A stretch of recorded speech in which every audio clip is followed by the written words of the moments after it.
नमस्कार, स्वागत है आपका। आप देख रहे हैं प्राइम टीवी और मैं कीर्ति भंडूला। करते हैं शुरुआत देश और दुनिया की तमाम खास खबरों के साथ। अभिनेत्री कंगना रनौत और शिवसेना के बीच चल रहे विवाद के बीच अयोध्या के संतों ने इस मामले को लेकर एक बयान दिया है। संतों ने उद्धव ठाकरे को अयोध्या में प्रवेश न करने की चेतावनी दी है। इससे पहले भी महाराष्ट्र के सीएम को लेकर राम जन्मभूमि तीर्थ क्षेत्र ट्रस्ट के महासचिव चंपत राय ने विवादित बयान दिया था, जिसके बाद चंपत राय के बयान की काफी आलोचना हुई और उन्हें उनके पद से हटाने की मांग की जाने लगी। संतों का कहना है कि जिस तरह का बयान चंपत राय ने दिया उससे संत समाज का अपमान हुआ है। चंपत राय जी का जो भाषा है, जो बोली है, उन्होंने कहा कि किसी की मां ने अयोध्या में कोई ऐसा माई का लाल नहीं है जो उद्धव ठाकरे को आने से रोक सके।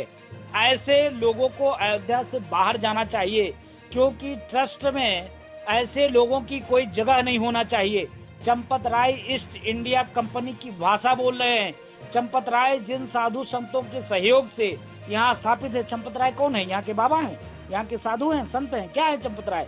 चंपत राय एक साधारण से कार्यकर्ता है और कार्यकर्ता का जो काम है वो कार्यकर्ता करे। यह हमारी मांग है कि चंपत राय को ट्रस्ट से बाहर करो। किसकी माँ ने दूध पिलाया है, तो हम कहता हूँ कि हम लोगों की माँ ने दूध पिलाया है। मैं चंपत राय को यहाँ से राम जन्मभूमि तीर्थ क्षेत्र से इसको तत्काल हटाया जाए, नहीं तो यहाँ पर बहुमंडल हो जाएगा। पूरा साधु समाज के जो सबसे मेन बात है कि राम जन्मभूमि पर, जहाँ पर राम नहीं अयोध्या में ही जन्म लिए, पूरा अयोध्यावासी के कह रहा है कि अयोध्या के महतारी किसी अयोध्यावासी को किसी महतारी ने दूध पिलाया है, तो यहाँ पर राम की भी महतारी ने दूध पिलाया, और का नाम है हरिश्चंद्र के महतारी ने दूध पिलाया, और दशरथ के महतारी ने दूध पिलाया, और हम लोगों के भी महतारी ने दूध पिला करके भेजा है। तो इसलिए इसको तत्काल राम जन्मभूमि तीर्थ क्षेत्र ट्रस्ट से इसको तत्काल हटाया जाए। यहाँ से जल्दी इसको आपस बुलाया जाए। नहीं बुलाया जाता है तो इसके लिए बहुत बड़ा आंदोलन हो जाएगा। बदायूं में सपा पार्टी के कार्यकर्ताओं ने महंगाई, बेरोजगारी और किसानों की समस्याओं को लेकर डीएम को एक ज्ञापन सौंपा। राज्यपाल को संबोधित इस ज्ञापन में सपाइयों ने बेरोजगारी और बाकी सभी समस्याओं पर ध्यान देने को कहा। सपाइयों ने बढ़ते हुए अपराध के खिलाफ प्रदेश सरकार पर जमकर निशाना भी साधा है। इसी के साथ ही बिजली की समस्या को लेकर भी कार्यकर्ताओं ने अपनी आवाज उठाई। महाराष्ट्र में कंगना के कार्यालय में हुई तोड़फोड़ को लेकर कन्नौज जिले के छिबरामऊ क्षेत्र में करनी सेना अध्यक्ष अंकुर प्रताप सिंह की अध्यक्षता में महाराष्ट्र सीएम उद्धव ठाकरे संजय रावत का पुतला फूका गया। साथ ही सरकार के खिलाफ जमकर नारेबाजी भी की गई। करनी सेना अध्यक्ष ने बताया कि जिस तरह से महाराष्ट्र सरकार कंगना रनौत पर द्वेष भावना से कार्रवाई कर रही है वो बहुत गलत है और हम लोग ये मांग करते हैं कि वहां पर जो ड्रग माफिया है उनके ऊपर सरकार उचित कार्रवाई करे। राष्ट्रीय सेना ने कंगना के समर्थन में जुलूस निकाला है महाराष्ट्र सरकार के विरोध में। जिस तरह से महाराष्ट्र सरकार कंगना के साथ बिना नोटिस दिए, बिना बताए कार्रवाई कर रही है, इसके संबंध में हमने आज जुलूस निकाला। छिबरामऊ में हमने पीपलवाल चौराहे से शुरू किया था जुलूस, और ये सौरी तिराहे पे आके संजय रावत का पुतला फूका है। जिस तरह से संजय रावत नारी के बारे में गलत अपशब्दों का प्रयोग करते हैं, इससे उग्र होकर ही हमने ये पुतला फूका है उनका। और भारतीय नारी का सम्मान करना महाराष्ट्र सरकार, उद्धव ठाकरे जी, बाला साहब ठाकरे का नाम डुबा रहे हैं। मैं चाहता हूं कि उद्धव ठाकरे जी इसमें सही कार्रवाई करें, ताकि ये जो उद्धव ठाकरे, मैं तो कहूँगा कि वो बाला साहब ठाकरे के बेटे ही नहीं, उन्होंने जो काम किया है वो एकदम भड़ुओं वाला काम है। इस तरह का काम आगे से नारी के लिए ना करें। स्मार्ट सिटी के तहत अलीगढ़ में जगह जगह अतिक्रमण हटाओ अभियान चलाया जा रहा है, लेकिन अतिक्रमण हटाओ अभियान पर बीजेपी नेता से सवाल खड़े करते हुए नगर निगम पर मनमानी करने का आरोप लगाया है। उन्होंने कहा कि नगर निगम स्मार्ट सिटी की आड़ में कई जगहों पर तोड़फोड़ मचा रही है।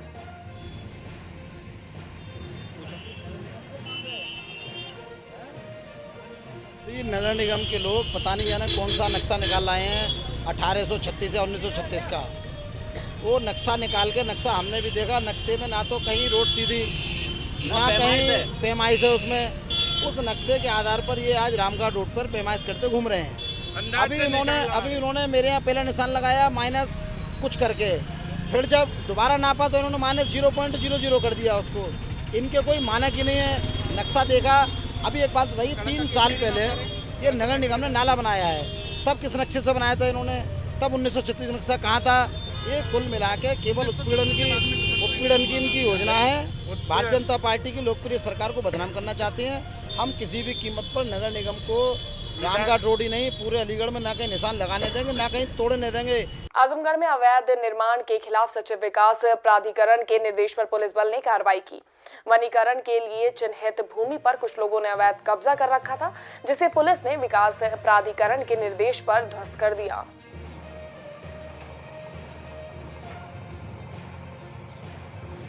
मैं सेक्रेटरी एडीए जो है ये अवैध प्लाटिंग जो है की गई है, जो है इसके ध्वस्तीकरण की कार्रवाई है जो है। और ये अवैध प्लाटिंग जो है निषिद्ध जोन में है, एक प्रकार से वनीकरण क्षेत्र में है। यहाँ पर आगे पीछे भी इसका भविष्य निर्माण का नहीं है, जो है निर्माण गतिविधियाँ अनुमन नहीं है, जो है मास्टर प्लान में ये क्षेत्र वनीकरण का है, जो है इसलिए इसको प्रारंभिक स्तर पर ही ध्वस्तीकरण की कार्रवाई जो है की जा रही है, पब्लिक अवेयरनेस के लिए कि लोग आगे इसमें जो है क्रय विक्रय से जो है बचें।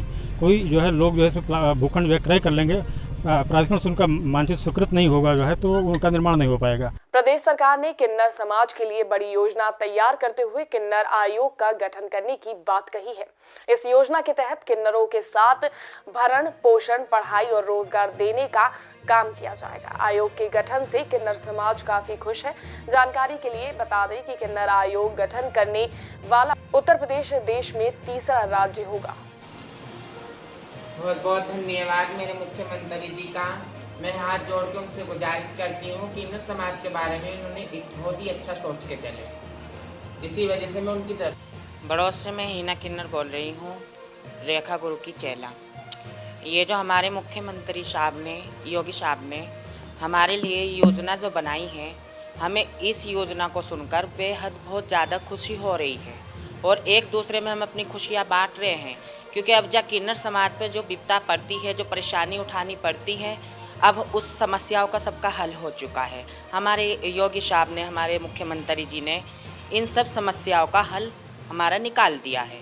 ये जो हमारे मुख्यमंत्री साहब ने, योगी जी ने आयोग, किन्नरों के लिए आयोग जो बनाया है, इसकी हमें बहुत बेहद खुशी है। अफ्रीका में नौकरी करने वाले फर्रुखाबाद के एक युवक ने स्वदेश लौटने के बाद किसानों की मदद करने की ठानी। रिसर्च इंस्टीट्यूट में नौकरी करने वाला ये युवक पेशे से वैज्ञानिक है और इस वैज्ञानिक ने नई तकनीक का इस्तेमाल करते हुए किसानों की पैदावार को दोगुना कर दिया है। वहीं युवक की इस मदद के बाद से गाँव के किसान काफी खुश दिखाई दिए। किसानों का कहना है कि नई तकनीक से फसलों की पैदावार अच्छी हो रही है। में हमारी education MSc biotechnology, MBA and MPhil में इन बायोटेक्नोलॉजी, और हमारा सब्जेक्ट ये टिश्यू कल्चर ही रहा और हमने टिश्यू कल्चर में एक्सपर्ट हूँ और हमने काफ़ी इंडिया की कंपनियों में, इंटरनेशनल कंपनियों में एज ए प्रोजेक्ट मैनेजर पे काम किया हुआ है। और मुझे ईस्ट अफ्रीका में नेशनल एग्रीकल्चर रिसर्च इंस्टीट्यूट में वर्क करने का मौका मिला एज ए साइंटिस्ट।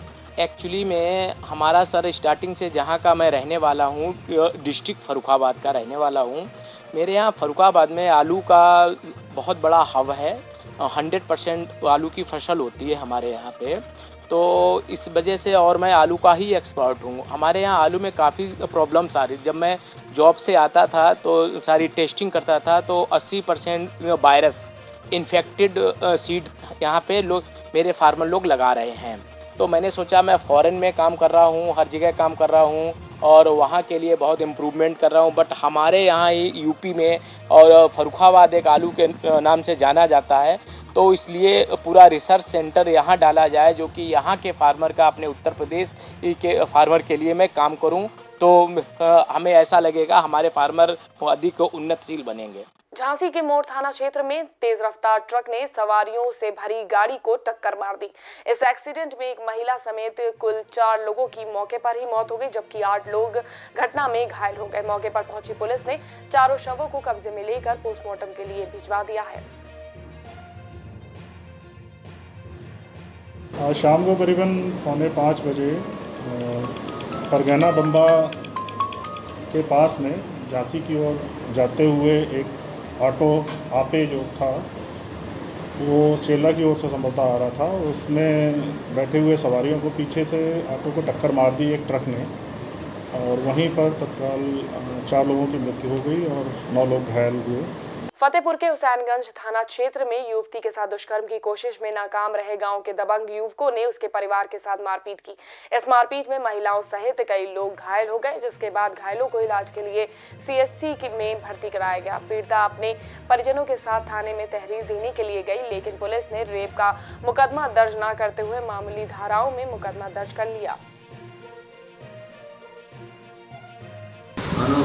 के ग्राम सुकुलपुर में दो पक्षों के बीच में जो है विवाद था और उसमें जो है एक पक्ष ने दूसरे पक्ष के साथ मारपीट कर दी। मारपीट के बाद जो है उनकी एनसीआर जो है वो लिख ली गई थी और उसमें 4 व्यक्तियों को हिरासत में ले लिया गया था। आज सुबह दूसरे पक्ष ने पहले पक्ष के साथ मारपीट की बात सामने आई है, जिसमें अभी तक कोई तहरीर प्राप्त नहीं हुई है। जैसी तहरीर प्राप्त होती है आवश्यक कार्रवाई की जाएगी। प्रदेश सरकार के आदेशों का पालन करते हुए पीलीभीत के डीएम ने पूरनपुर से टनकपुर हाईवे पर बन रहे ओवरब्रिज का निरीक्षण किया। निरीक्षण के समय डीएम ने अधिकारियों को जरूरी दिशा निर्देश भी दिए। पिछले कुछ दिनों में डीएम ने लगातार जिले के कई इलाकों का निरीक्षण किया। सेतु निगम की तरफ से आरओबीज रेलवे ओवरब्रिज का निर्माण हो रहा है। ये जो बाईपास रोड है जो पूरनपुर टनकपुर को जोड़ती है, उसके ऊपर ये 2 आरओबीज बन रहे हैं। ये माननीय मुख्यमंत्री जी की प्राथमिकता की घोषणाओं में से एक है, जनपद के लिए है। और इस निर्माण कार्य को देखने के लिए आज मेरा आना हुआ। दोनों पुलों का निरीक्षण करा गया है।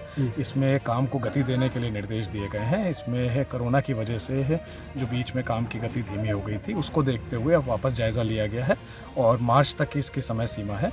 और ये सेतु निगम ने मुझे आश्वस्त करा है कि मार्च तक ये दोनों संचालित हो जाएंगे और इससे लोगों को बहुत सहूलियत होगी कि जिन लोगों को शहर के बीच से होकर गुजरना पड़ता है, अगर टनकपुर की तरफ उनको जाना है, तो उनके लिए ये बाईपास चलने लग जाएगा मार्च से और उससे काफ़ी लोगों को फ़ायदा होगा।